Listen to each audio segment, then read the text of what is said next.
The last organizational property of melodies I like to talk about are scales, their tonality and their key center. So when we're playing a scale, we're playing a connected succession of notes. Literally, the term comes from the Italian word scala, which means steps. So we're playing those steps of music up and down without jumping around. So it's very, very, as I referred to before, conjunct. Everything is nice and connected as can be. It's literally like walking straight up and down a flight of stairs. When we play these scales in Western music, we hear two main forms of it, what we call a major scale and a minor scale. Major scales have the brighter sound, what we often refer to as happy. Minor scales have the darker kind of sad sound to them. So major scale, C major scale.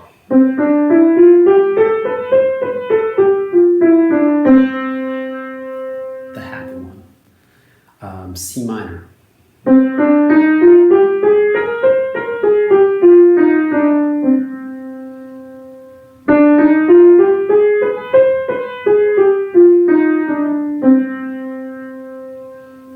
So you can hear how that's a little darker sounding, and as you build other pieces of music around it, it creates a kind of darker. A lot of sad songs are written in minor keys.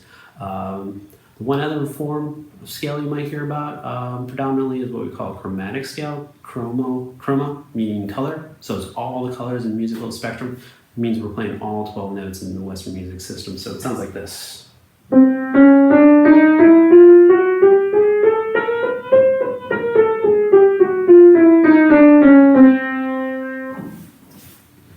So all those notes are equal distant apart, so we don't really hear one as a beginning or an end overall, except for where I physically started and stopped. With the other ones, like major scale, minor scale, there's the tension notes in there that we hear that do kind of create an arrival of, oh, we're home, because they're closer. For instance, let me try that again.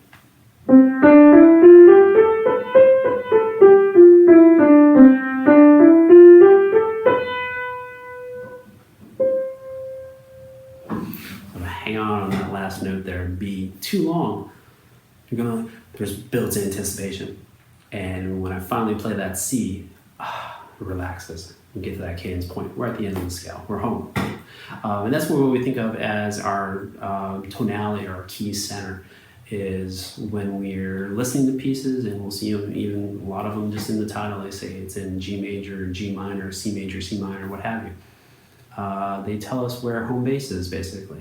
And we start the development of our melodies there, our motifs, our themes, and they move further and further away, depending on how far. It just depends on what time in history you are, which composer. If you're Beethoven, you move far, far away, and then you do bring it back home.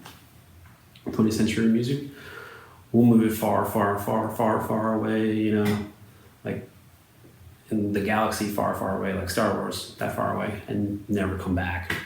Go back to like Beethoven's time, or Bach's time, or even before.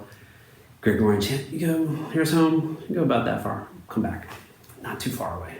But still, there's always that, we gotta find a home base for us, and that's what we refer to as tonality, so our key center. So there's going to be a predominant note in there in your melodies that you keep coming back to as a starting point, ending point, and move around from there. When we do move around through different key centers or tonalities, we refer to it as modulation. So you might start a piece in, say, C major, then go to a closely related key of G major, come back to C major, and so forth and so on.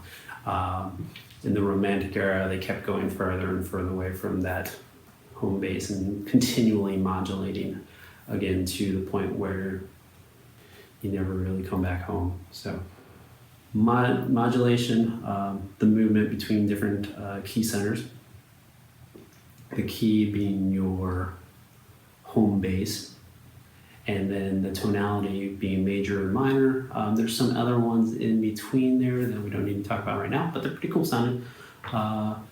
Some of the blues scales that we hear in rock and roll and so forth nowadays, even going back further the other way, Gregorian chant and the scales and succession of notes they use there, different than what we hear nowadays.